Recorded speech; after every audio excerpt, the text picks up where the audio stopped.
Hello and welcome to the series about data mining. This is part 2 and it's about YouTube Data API. Before you start with any Google APIs, you have to have a code and register with Google API console. So to get there, I'm looking for Google API console. It's the first link in here.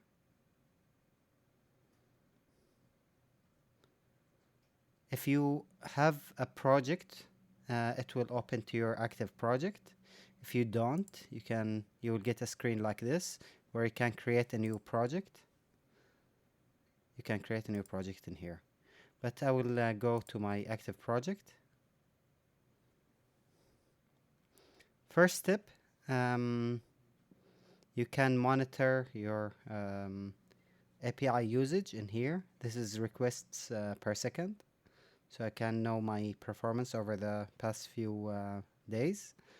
The second thing you have to do, you have to go to API and enable YouTube Data API version 3. If it's not in your enabled APIs, you have to scroll down and click enable on it.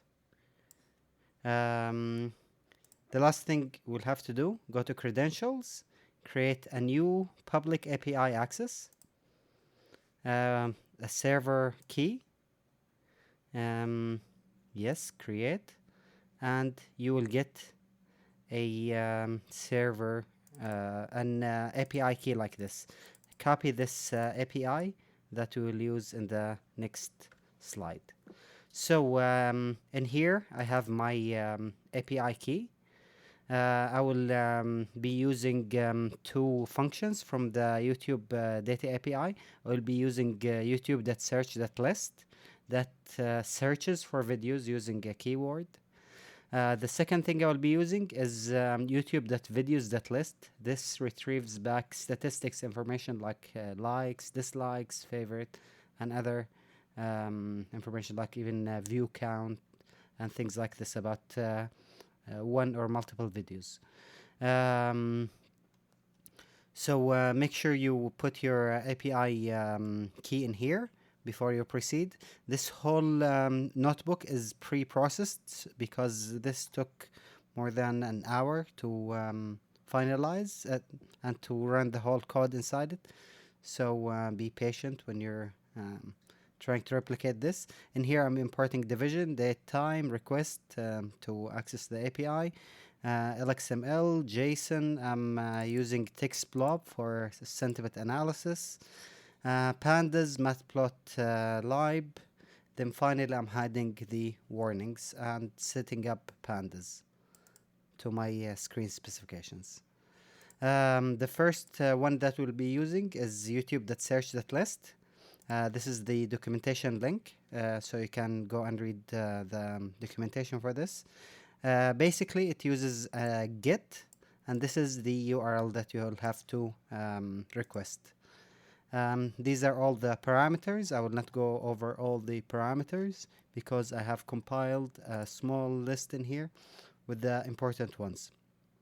So the first one is part. You can use either ID or snippet. ID will only return IDs of the videos that you are looking for. Snippet will return a small brief about the video like title, description, upload date. So if you don't need these, you can just go for the ID and request statistics with the other function. Channel ID, if you want to receive all videos or some videos from a single channel ID. Maximum results, you can choose anything between 0 and 50. The default is 5. Usually when you're dealing with large amount of data, you want to go with the maximum 50. Order is very important because you can only receive 50 results per page. Usually you will have thousands of results, so you want to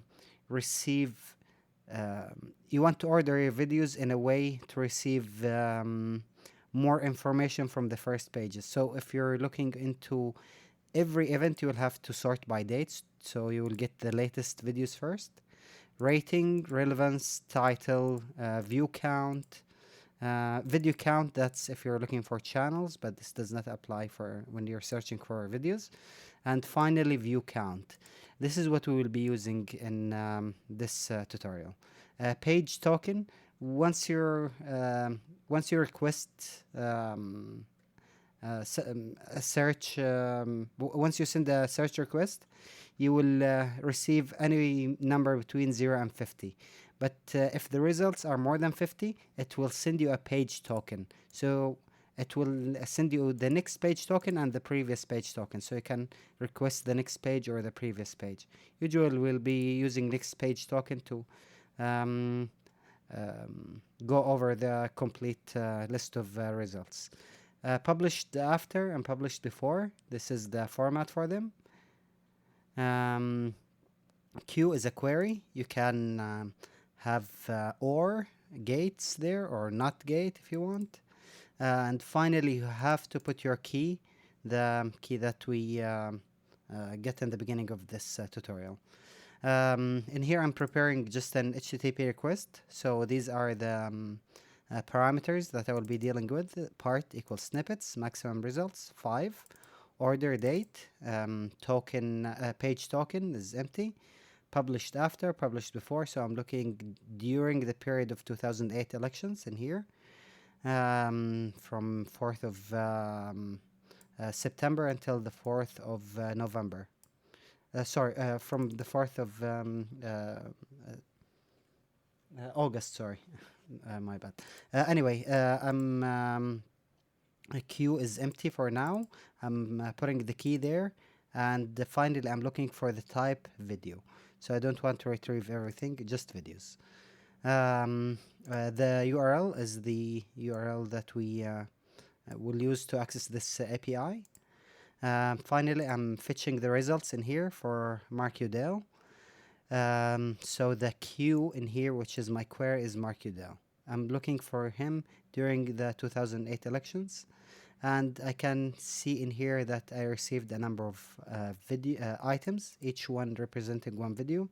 I can see the video ID, which is the identifying number of that video, published at, channel ID, title, description, thumbnail, images, a channel title, Associated Press, and you can see the other results, the other 5 results in my query. The second API that we'll be using is the YouTube video list. This retrieves specific information about one or more videos. So you can retrieve any of these information about that video. I will be using statistics to receive likes, dislikes, view count, and things like that. So I'm using part statistics ID, my video ID, one of these videos up there, key, and which is my API key. This is the URL that we use for videos list API, and I'm inquiring about that single video. And this is the result. I receive view count 58, like count 0, dislike count 0, favorite, comments count. So I will be trying to forecast some Senate elections using YouTube sentiment of both candidates. So in here, I'm just using the same codes that we had before. I will not describe every line because it's just like the one before. But finally, I'm processing the text of that page as JSON because the results, as we can see in here, is in JSON format. So we can process that as a JSON object to make accessing the data inside it easier. I have a wrapper function for that to split my results into smaller patches and search for them. In here I have a wrapper function for video list, and finally in here the main function for video list which is the parameter URL, fetching the data, processing the dates and things like that. Nothing major in here. And finally, a wrapper function for that. So I'm getting in here, I defined a function to get data for 2 candidates or more than 2 candidates, but usually we'll be dealing with 2. I specified the date ranges for 2008, 2010, 2012, 2014.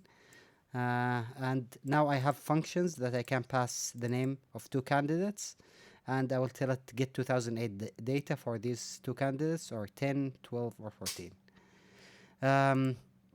So I will be analyzing the Colorado Senate state for 2014. The main 2 candidates are Gory Gardner, a Republican, and we have Mark Udell, who's a Democrat, and who's also the incumbent. So he's the existing senator in that seat.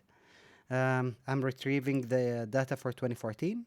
I'm pivoting the table to summarize it. I'm getting the values of comments, dislikes, favorite likes, and view count. And I'm using sum, so it will get the sum of all videos in that list.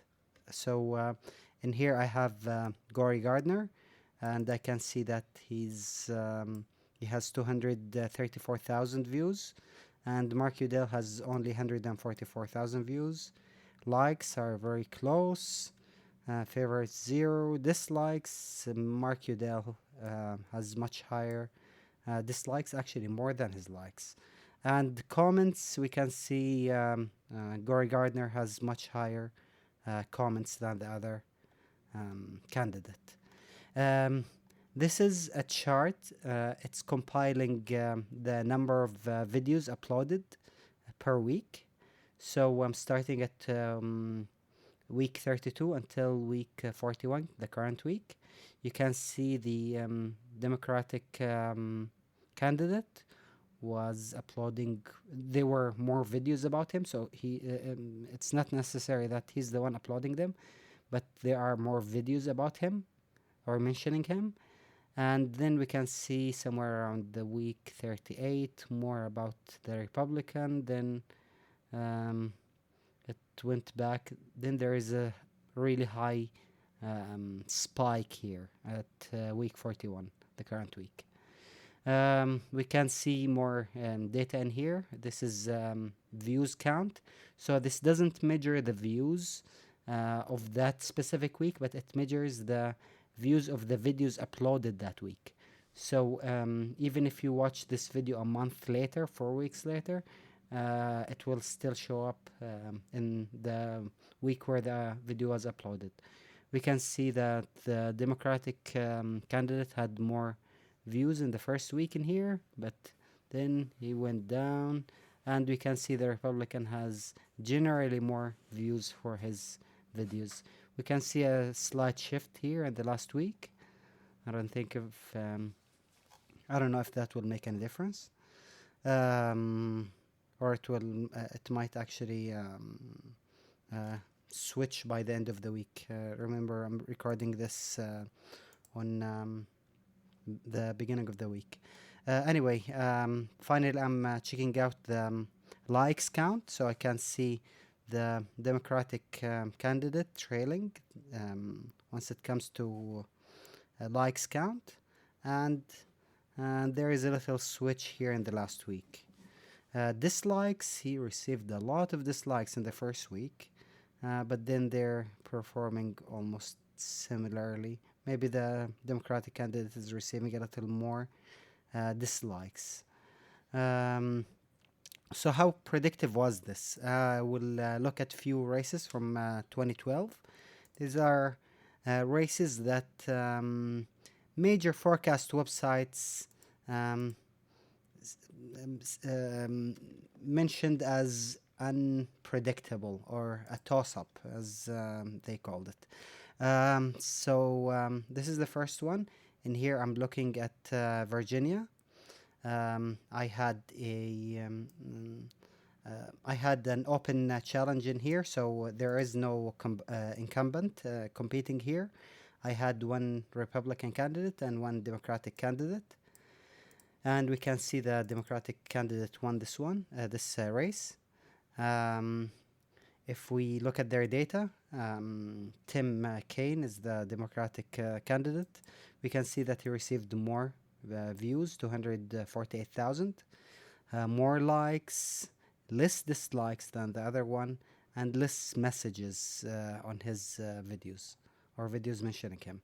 I can take a look at the videos he published. You can see the the Republican candidate excelled in the number of videos published about him, or he published them. Um, this is the view count. You can see that had there were a video around week 35 that was highly viewed about the Democratic candidate, and around week 41 there was a very highly viewed video of the Republican candidate, and both of them I think released a video on week 44, just about 2 weeks before the elections or less, or a week actually before the election, that received a varying number of views. So the Democratic candidate received actually more views in the videos that they released just a week before the election. We can see the likes for that video on week 44. The Democratic candidate received way more likes than the other one.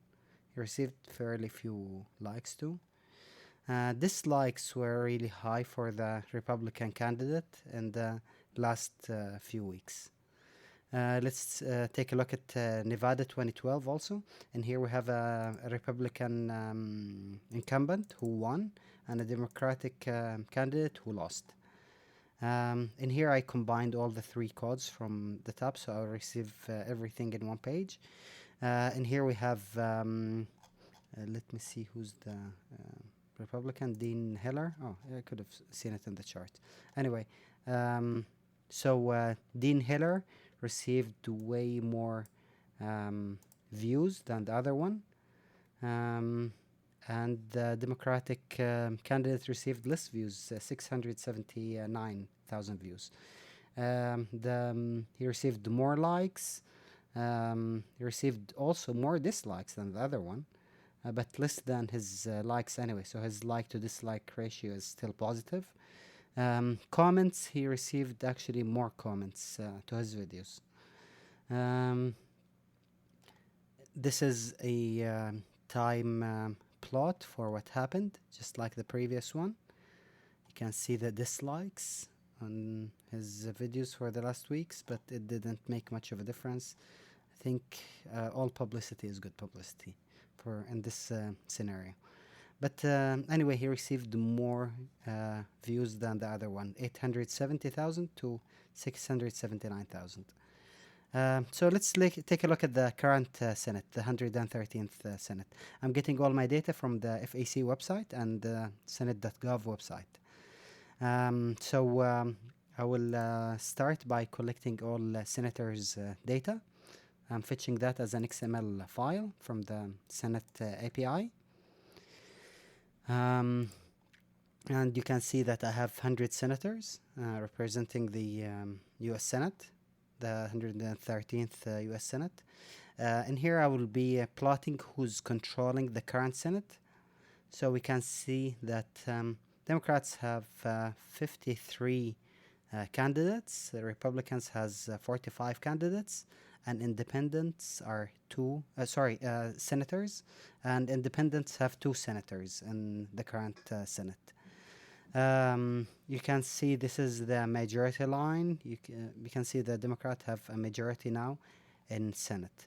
So who's up for re-election? The Senate has 3 classes, so class 1, class 2, class 3, and each one of them will have and they will have an election every 2 years to re-elect or replace one class of senators. So they replace 1/3 of the Senate every or have re-elections for the third of the Senate every 2 years.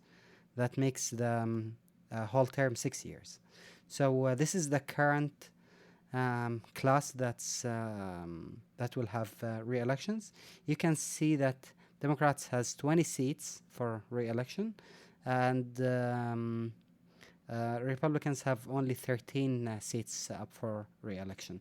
So it will be harder for Democrats to defend all 20 seats, and it will be easier for Republicans to defend their 13 seats and maybe pick few seats from the other one, from the other party. Um, Looking at other classes, so this is the 2016 election, Senate elections. It will be 24 Republicans and 10 Democrats. I don't know how will that work with the presidential election. Um, and the last class, which is class 1, that's up for election 2018, is 23 Democrats, 8 Republicans, and 2 independent senators. So let's do a little forecasting for 2014 using YouTube data. So I get all class 2 senators in here by filtering senators class equal class 2 and sorting by state. So I'll have states starting with A first and ending with W last. I'm fetching candidates data from the FEC website for 2014. And you can see the reply in here is an XML file. If we just look at the first 10 tags we have inside the XML file, we will see a title, description, timestamp, copyright, then candidate summary, candidate summary, candidate summary. So each candidate has a tag called candidate summary with his information inside. If we loop over one candidate, we'll see all data points about that candidate. We have his summary website, candidate ID, name, the office he's running for, so house in here, the state, the district, and the list goes on. This is party affiliation, incumbency, status, and address. You will see with most of them even some donations and expenses about the current election cycle. We have in here I'm filtering only people in the Senate races, so people who will show up on ballots for the Senate races in 2014.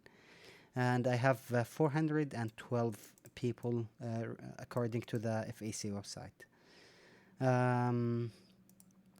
I'm just extracting some data about these senators from the XML file and adding them to our data frame. So now we have all our senators and Senate candidates, and all of their data is in here inside this single data frame.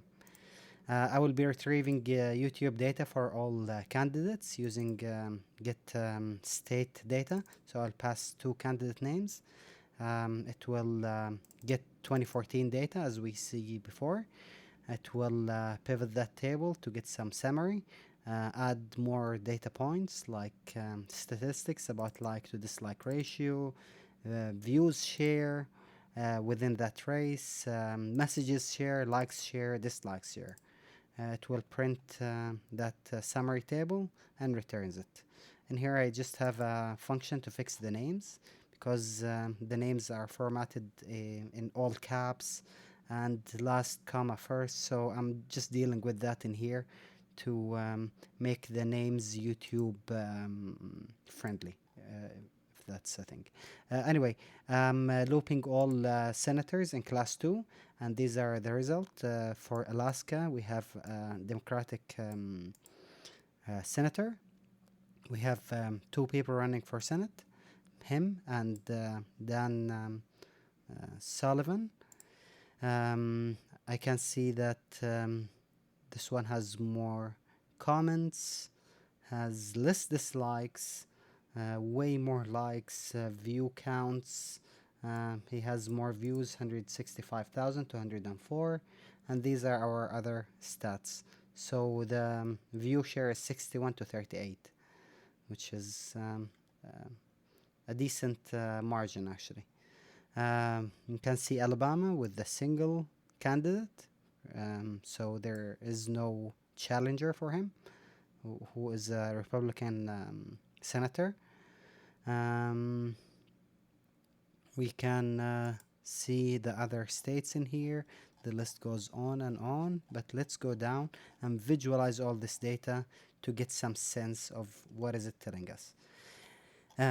This chart, I will just explain a few things about it. And here I have X to views share. So people on the right will have more of the views share for that Senate race.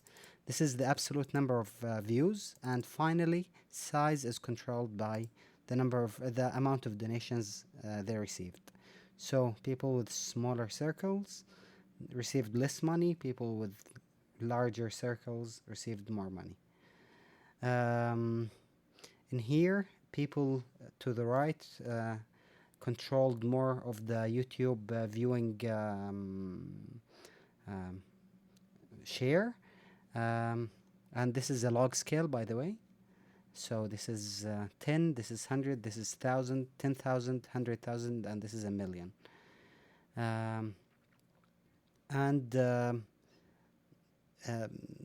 This is the absolute number of views. People who had more than 50% of the views share, 14 Republicans, 12 Democrats, and 1 DFL. I have no idea what is that, but I guess it's something like independent or something like this. But anyway, so we have 14 Democrats, 14 Republicans, and 12 Democrats with more view share. So how predictive is this? We can remember that the current class of Senate that's up for re-election is mostly Democrat. It was 20 Democrats and 13 Republicans. So this is not really good news for Democrats. Because we have 14 Republicans controlling the YouTube viewing share, basically, and only 12 Democrats. So let's see how predictive this is. What is the probability that someone will receive more views, will win the race, the actual race, and will receive actually more votes? How predictive is this model? In here, I'm doing this with the 2012 Senate elections. So I'm retrieving back Senate data from 2012. This is the function. We're doing the same thing, but just changing the get data to get 2012 data.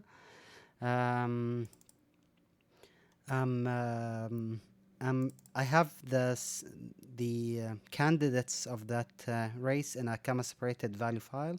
It will be available on GitHub if you want to get it, and to replicate our results in here.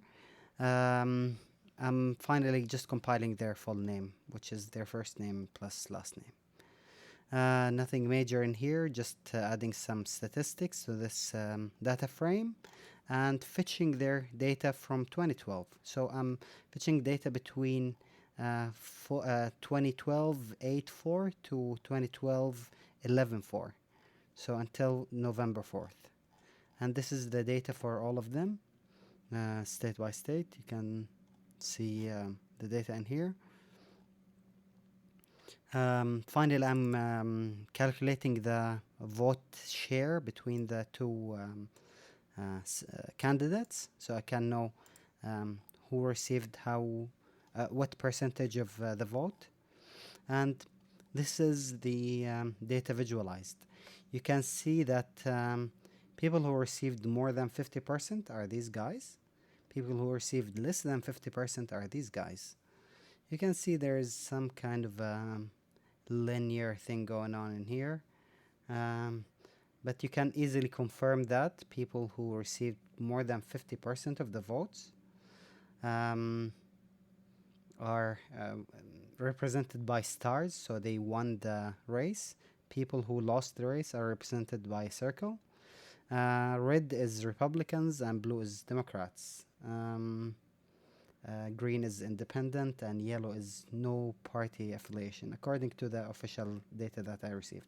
But anyway, um, the chance of you winning the actual race based on winning the YouTube views share is 72%, 0.7. So 24 of the 33 people who won the YouTube race won the actual race, and only 9 out of the 33 who lost the YouTube race actually lost the race. Won the actual race. Only 9 out of 33. So 27% probability to win according to this single chart. We can see in here that we could have done more than this single feature or this single measure. I'm just using in here views share. You can see Todd Aiken is showing up really high in here, but with a fairly low, maybe less than 40% of the actual votes. We can see that if we look at the sentiment analysis of his videos are negative, so most of the videos he received were attack videos. So even if he received a lot of views, he received a lot of views for his to his attack videos basically, and the other candidate had slightly above zero, but still positive sentiment for their videos. This tutorial is available open source on GitHub and is viewable on NBViewer. You can use this tutorial for any purpose you want. Maybe you want to follow up on the elections. I hope if you like this, you will subscribe to this channel and you will watch the previous part about web scraping or the next part about Twitter API. Thank you.